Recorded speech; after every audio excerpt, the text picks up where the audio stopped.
Thank you very much. Yeah, as I said, I'm Mark Boer. I work as a data scientist at Unionist. But today I won't be covering any data science or machine learning. Instead, we'll be trying to embed the Python interpreter into another application. Because most of you have probably had to do some scripting in their life, maybe some within another application, maybe some macros in Excel. I myself had, for the past 2 years, had to script in a language that had arrays starting at index 1 and another type of array starting at index 0. And then whenever you had to convert between the arrays, you'd have to add 1, subtract 1. Yeah, that was pretty bad. Luckily, nowadays, there's a lot of applications that have started to embed the Python interpreter in order to allow some scripting or to write some plugins. One of those is Microsoft Excel is actually thinking to add Python as an official alternative to Visual Basic, so that would be really cool. But I'll give you a brief overview of how this works and what you need to think about when you do this. So, since most applications are not written in Python, most desktop applications, or not yet at least, we have to interface between Python and another language.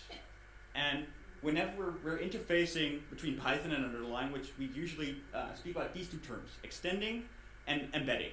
And they're basically the inverse of one another. So the first one is extending, and extending is actually really popular. Whenever you type import NumPy or import TensorFlow, you're already extending Python, because both those packages are not written in Python. They're written in C or C++. And there's a couple of reasons why you would want to do this. And the obvious one being performance. So NumPy is written in C. Basically, the entire scientific Python stack is mostly written in C because of its performance. Sometimes you need some low-level APIs that you need to access. For example, TensorFlow needs access to your GPU, which is usually available through a C library. And sometimes some companies embed another language into Python to allow for some code sharing. For example, if you write a database engine, you typically write one database engine and then wrap it into a bunch of other languages, so that you have a Python package and a Ruby package and a PHP package. And that way you would only have to write that once.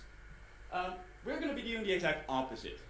It's where we embed Python into another application. For example, an application written in C++. There's a couple of reasons why we're going to do this, and it's usually the main reason is to allow for some customizability on the user's end. And for example, Sublime Text, the text editor, allows you to write plugins in Python, so that's really cool. There's also quite some applications which allow you to do some scripting or automation in Python. These are usually more the scientific types of applications. For example, some applications that work with satellite imagery allow you to write Python scripts in order to automate that. And then there's IPython and Jupyter. I'm not sure if you can really call it embedding, but they're certainly doing something strange with the Python interpreter. Let me first clarify. What I mean when I say embedding Python, because there's a difference between Python the language and Python the implementation. So Python the language is basically the Python that we all know and love. But there's multiple implementations of Python. And in this talk, I'm just going to consider CPython. So CPython is the reference implementation of Python written in C. There's also other implementations of Python written in another language, like Jython, which is written in Java. There's a just-in-time compiled version of Python. There's also some really cool work going on with Python on microcontrollers called MicroPython, but I'm just going to consider the CPython. And CPython consists roughly of 3 components. And the first component is the compiler. The compiler basically takes your Python code and compiles that into Python bytecode. So Python bytecode, if you've ever seen the PYC files next to your Python files, that is your Python bytecode. That's your Python code compiled to Python bytecode. The second part is the Python virtual machine. And the Python virtual machine is actually the part of Python that takes that bytecode and then executes that bytecode. The Python virtual machine, you can look it up in the Python source code, and you basically find that it's one ginormous switch statement, and depending on what bytecode it is, it executes a piece of code. And the last part of CPython is the API it offers to its users. So there's a API in C that allows you to interact with the Python virtual machine. And this is the API that things like NumPy and TensorFlow use in order to write their extensions. So we're going to be looking at some C and C++, but don't worry, if you just kind of squint and read it, you'll be fine. Yeah, and this is the thing that we're going to be building in this talk. So we're going to build a small REPL written in C++, and then we're going to embed the Python interpreter, and whatever we type into our command line, we're going to feed that into our Python interpreter, and then we also want to expose some functionality from C++ to Python. Because, for example, if you want to allow people to write plugins, you want those plugins to actually do something in your application. Maybe if you have a text editor, maybe select a few lines of text or uppercase something, those kind of things. So we want to expose some functionality. And when you go to the documentation of Python, this is the introduction into CPython that you get, into the Python C API. And this is a horrible function that all it does, it sums a list of integers. That's all it does. You can actually see there's a bunch of error checking going on there. There's some manual reference counting going on there. Basically, the Python C API is very difficult to read and write. It's basically the exact opposite of what I like about Python. It's explicit, easy to read, easy to write. Python C API is very hard to write. So we're not going to be doing this. Instead, we can actually just have a look at Python source code. Python is online on GitHub nowadays, and when we follow the link and we dive into that source code, we find the function pymain, which is basically the Python executable, so CPython executable, and within that pymain function we find the function pyinitialize, and it's this function that that starts up the Python virtual machine. And when we have a look at that, oh, it's not really hard.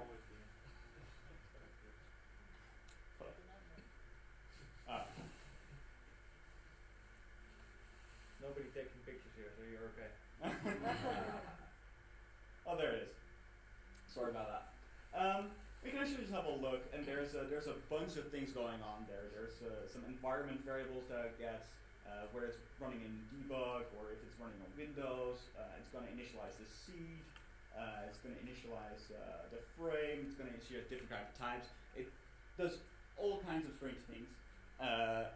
But we're just going to use the function and trust that that works okay. So using this function pyinitialize, we can really simply create what is basically the hello world of embedding Python. And it's just these 4 lines of code. So in the first line, we initialize the Python virtual machine. We initialize the Python interpreter. Then in the second line, with pyeval init threads, we initialize the GIL. Until Python 3.7, you'd have to manually initialize the GIL. From Python 3.7 and onwards, it's going to be automatically initialized. And then the third line is where we run the string print hello world. And then in the last line, we clean everything up. So we destroy the Python virtual machine, release the memory, all those kind of things. And what we're going to be doing is we're going to take this code and then slowly extend it to make a working REPL. So the first thing that we're going to do is we're going to replace the Pygrunn simple string with a while loop that just reads the line from the input, executes that line of code, and then loops back again. This simple while loop. When we find the command exit, we're going to break out, so there's actually a way out of this as well. And I can show you this with a little demo.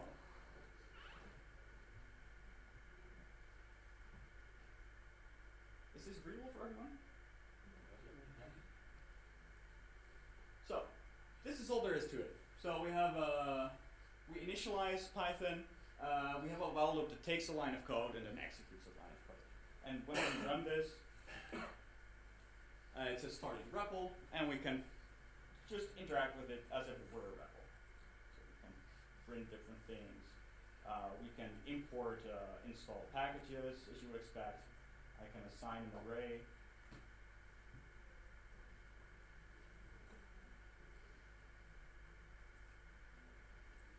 And I can print the second outline. Everything works as you would expect. So that's pretty cool, right? I mean, just 10 lines of code, and we've already created what is basically a very simple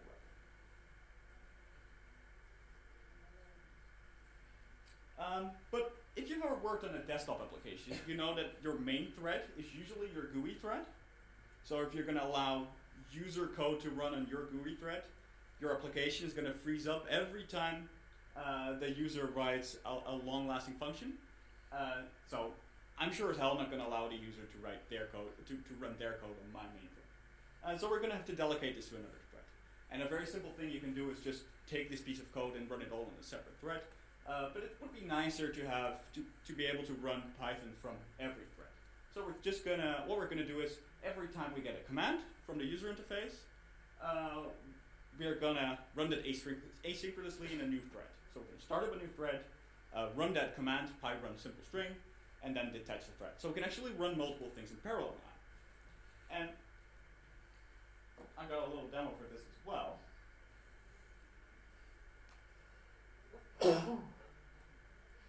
So here you see, I replaced the 2 lines here with creating a new thread, and run async is basically just a function that runs the simple string.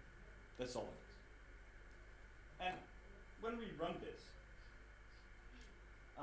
let's check it if it really is parallel.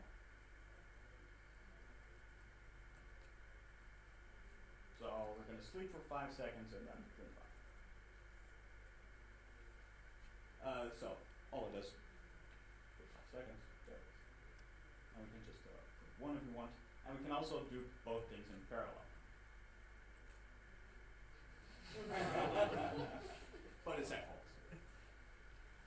So there's a thing that went wrong here, and the problem lies in the GIL. So we've initialized the GIL on our main thread, which means that our main thread is now holding the GIL. And the GIL was introduced into Python to have a thread-safe way of memory management. So basically, whenever you're running a Python command, you need to first hold the GIL. You need to have acquired that lock, and then run your Python code, and then you can release the lock again. So what we need to do is, before the Pygrunn simple string, we first need to acquire the GIL. And we do that by ensuring the GIL. It's locking the mutex. It's locking the lock. Fine, we'll stay ensured. And then after we run our Python command, we need to release the GIL.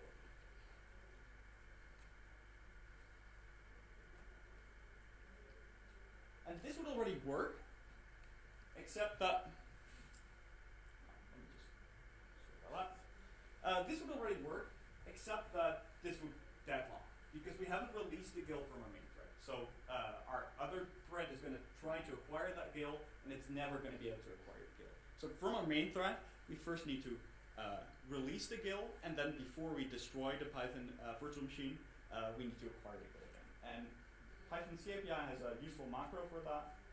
It's called begin allow threads. And then before we clean everything up, we have to end allow threads.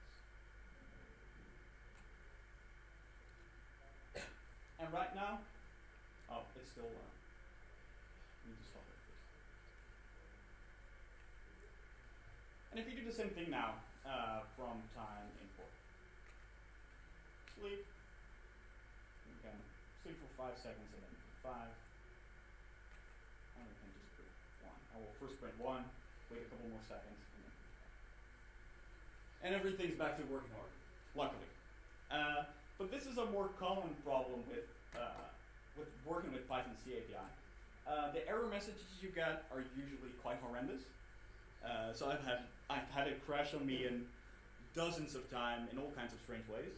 At one point, I had everything working except when I would import one specific package that would totally freeze. It would totally deadlock. That turned out to be a problem with the GIL as well. And there's one more problem concerning threads with this implementation as well, and that's that multiprocessing doesn't work. So multiprocessing starts another instance of Python in order to bypass the GIL for some CPU-bound parallel path. And the problem is that, at least on Windows, it forks your main process. So depending a bit on how you initialize or how you embedded Python, you either get a strange error messages, or when you embed it into a desktop application, it actually starts up that same desktop application multiple times. So you got your desktop application running, that calls a tiny Python thread, and then you got your desktop application running 5 times. Yeah, it's really weird. And Jupyter actually has a similar issue. So if you run Jupyter and try to use multiprocessing from within a cell, you have similar problems. And if they've not been able to fix it, then I won't be able to as well. I'm pretty sure. So it's just something you have to work around. It's unfortunate, but yeah. On Linux, I believe this is much less of a problem. I believe on Linux this works. But before we start exposing some C++ functionality into Python, let me first introduce you to a really cool package or really cool library called PyBind11. PyBind11 is a lightweight C++ library, which primary use case is extending Python. So it makes interfacing between Python and C++ really useful, and it also has some nice syntax sugar around embedding Python, so it also makes it a little bit easier. And the first thing that we're able to replace is whenever you're working with locks in Python, you're usually working with with statements. So in the with statement, you acquire the lock when you're entering the with statement, and then you're releasing the lock when you're exiting your with statement. In C++, we use scope guards for that. And scope guards are just empty objects, but since we know exactly when an object's going to be constructed and when it's going to be destroyed, we can just acquire the lock in the constructor and release the lock in the destructor. So that works great. And we have a few of those scope guards. There's one for the interpreter, so it calls initialize and finalize. But we also have one for the GIL that first releases and then acquires, or it does the same thing but the other way around. So we're going to see that in our next version. But let's first expose some C++ functionality. And this is where PyBind really shines, because exposing C++ functionality to Python is basically the same as extending Python. So you just need a few lines of code. So there's this macro PyBind embedded module, which is first argument takes the name of the module you're defining, and then there's the second argument that takes the module from which you can then define different functions, classes, all kinds of stuff. And in this case, we're just going to define 2 functions, some sequence, so some sequence of the horrible, horrible function we had at the beginning of this talk, and then some PyBind, which is also a function which just sums a list of integers, but it's actually the nice way of summing a list of integers. So I'm going to show you that now. This is the function sum PyBind. So, and what's really cool about this function is that it's just C++. It takes a standard vector of ints, which is a list of integers, equivalent to the list of integers in Python, and then sums that list of integers and then returns the sum. So there's not a single line of Python of C API here. And what makes that really cool is that with just one more line of code, we can now release the GIL while we're doing this computation, which makes this perfectly parallelizable. So we're doing, in this case, the computation is very light, but you can also consider if you're having some really heavy computation or maybe some IO-bound tasks, we can just release the GIL with that first line of code, and because there's no Python's API within this function body, this actually works great. And this is something that we see more often. It's that in order to write some parallelizable code, the first thing you do is you convert your Python types into C or C++ types. Then you release the GIL, then you perform your computation, you acquire the GIL again, convert back to Python types, and then return that Python type. And this is actually done within the standard library and also within the language of Python itself quite often. Most IO-bound tasks release the GIL before they do any computation. So, for example, if you write open, it first releases the GIL, then tries to open a file, and then acquires the GIL again. This is why it's you can actually parallelize IO-bound tasks with threads quite nicely. And the cool thing about it is that with the use of Pybind 11, I was able to have 4 of these 5 tasks with 1 line of code. There was just releasing the GIL. And it's automatically going to acquire the GIL again, and the conversion between Python types and C++ types just goes automatic. So, I can show you this as well.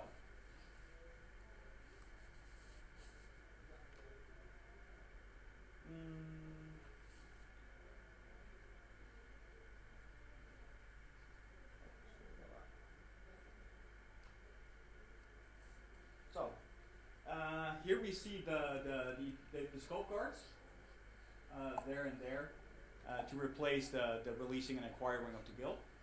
And a little bit above here, you see where we define our module, and we call our module app. And then further above here is the 2 functions, some pybind and there is subsequence. I have to change it just a tiny bit in order to work, but this works. And what we can do now is that if you have the REPL, we can just import add.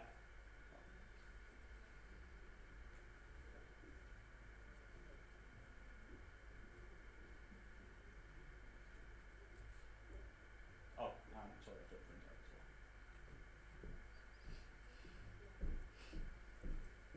And that works. And the other thing works as well.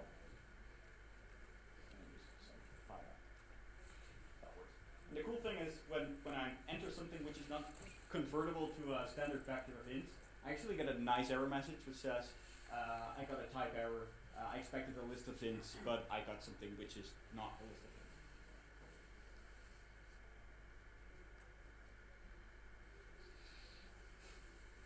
And the next thing we're going to do is, so for a REPL, this actually makes perfect sense that your variables live on while you're coding. But if you're using it to write plugins, and you probably want some local scope. You don't want your variables that you defined in one file to leak to another file, to leak to another module. So what we can do is we can actually convert the Pygrunn simple string into the Pybind's equivalent. And the cool thing about this is that Pybind actually converts Python exceptions into C++ exceptions and the other way around, which is why you have to first add a try-catch statement around our PyExecute. And this is actually really neat, because in C equivalent we had to return like magic numbers because there's no exceptions in C, so you have to use strings. And then we can actually just create, every time we run a Python function, we first create an empty dictionary and then pass it as the locals. So every time we now run a piece of code, we get a clean slate, so to say. So if I define a variable in A in line 1, then it's no longer available in the second line. Unfortunately, I'm running out of time to show you this, so let me instead go on with some so the problem with this is that we're still not truly running these scripts standalone. So for example, for scripts or plugins, you probably want them to be as separate as possible. Unfortunately, Python has quite a few globals. All packages are cached. There's some you could solve this by simply restarting the interpreter every time you're running a new script, but restarting the interpreter is quite timely. You could also use Python sub-interpreters, but they're quite difficult to implement correctly because you have multiple GILs, and whenever you're switching threads, you have to be really careful when you do this. It's sure it's possible. It's definitely a solution for this problem, but it takes some more effort. Then we get to the issue of shipping. Long story short, just include Python into your installer.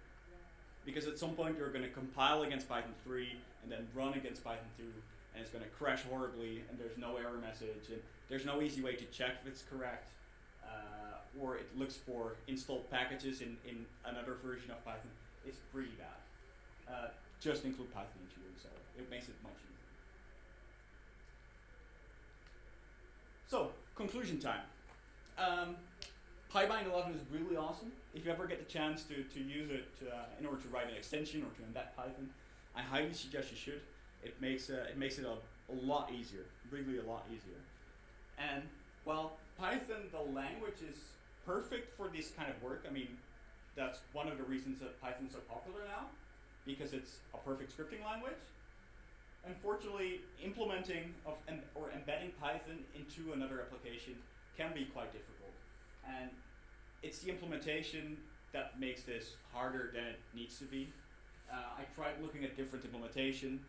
The problem is that whenever you switch implementation, you quickly lose a ton of really cool packages. So whenever I switch to another implementation of Python, I lose NumPy and SciPy and all those packages I love, which is unfortunate. But I think it's still a really great that this is going on. I mean, I want to be able to run Python everywhere, even in Excel, even in my own applications. So I think this is great. Thank you.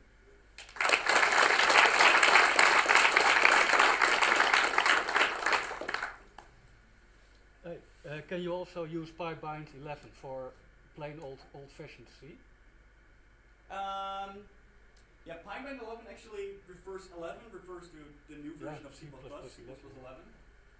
But I mean, C++ is just an extension of C, so if you just write C, that should work. I don't see the problem. Yeah, it's a superset, yeah. But you need a C++ compiler. Mm-hmm. So. Okay.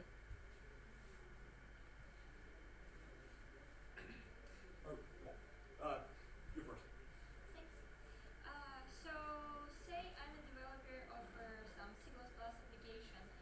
Why would I need to embed Python interpreter in my highly efficient C++ application?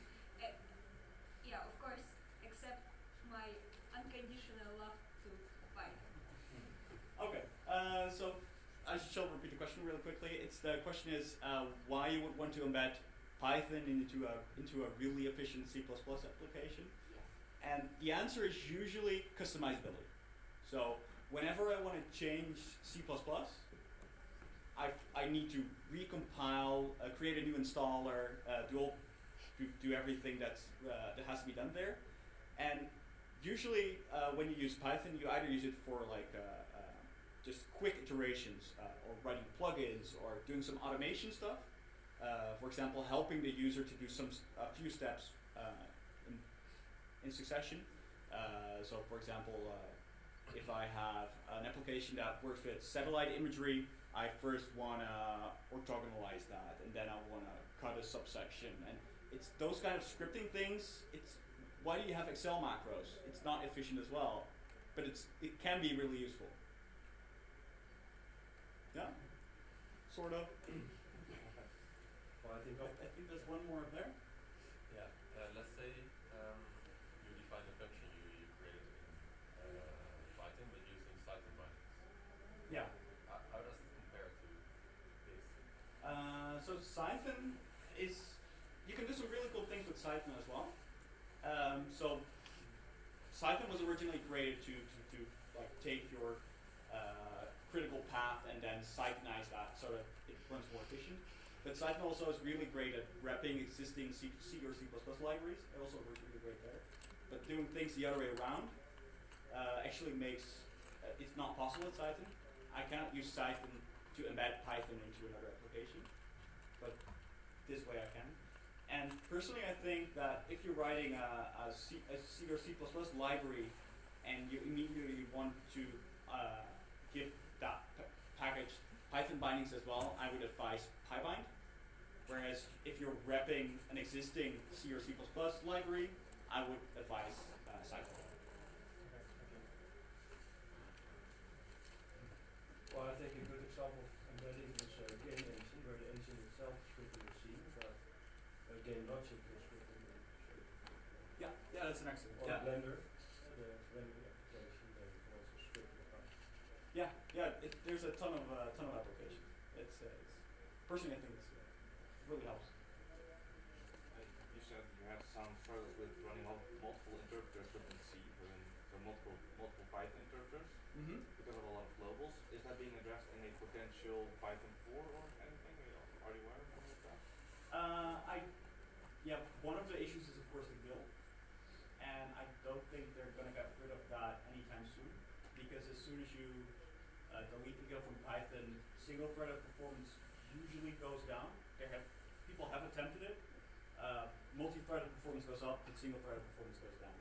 And I think the current state is that they're not gonna delete the guild unless single-threaded